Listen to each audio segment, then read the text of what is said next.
Yo, fam, listen up. Because what I'm about to tell you is one of the wildest, most insane fraud stories you will ever hear in your life. This is the type of story that makes you question the entire financial system and wonder how one man can outsmart entire banks, governments, and international authorities. I'm talking about the infamous fake airport scam in Nigeria, a story that shook the banking world and earned Emmanuel Nude a place in the Hall of Fame for conmen. Strap yourself in because this one is long, detailed, and full of twists that you won't believe. It all starts with a man named Nelson Sakaguchi. He was a bank executive at one of the largest banks in Brazil, Banco Noroeste, and his life was about to change in ways he could never imagine. One day, Nelson received a call.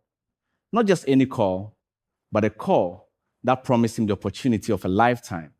On the other end of the line was someone claiming to be the governor of the Central Bank of Nigeria, a man who wanted to develop the country by building a major international airport in Abuja, the new capital of Nigeria. The project was massive. We're talking about a world-class airport, unlike anything the country had ever seen. According to the governor, the project would cost $242 million, and Nelson would receive a $10 million commission just for investing. At this point, Nelson's heart was racing. He thought he had stumbled onto the investment deal of the century. They set up a meeting in London. Nelson flew in, and there he shook hands with the supposed governor, the deputy governor, and the director of aviation. They presented business plans, infrastructure details, construction proposals, the whole 9 yards. Nelson was completely convinced. He saw it as a home run investment. There was just one problem. It was all a lie. A complete, audacious, meticulously planned lie. The mastermind behind this was Emmanuel Nwude. Now, there's some mystery about Emmanuel's early life. Sources suggest he was born somewhere between 1950 and 1955 in the bustling heart of Lagos, Nigeria.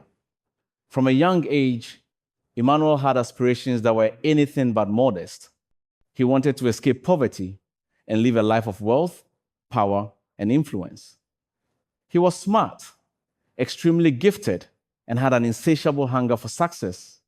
While most kids were worrying about school, Emmanuel was already thinking about how to dominate the world of finance.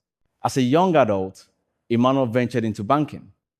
It wasn't long before he made a name for himself thanks to his sharp intellect, charm, and charisma. He climbed the ranks at the Union Bank of Nigeria and eventually became the director. At this point, he was no longer living in poverty. He had a respectable position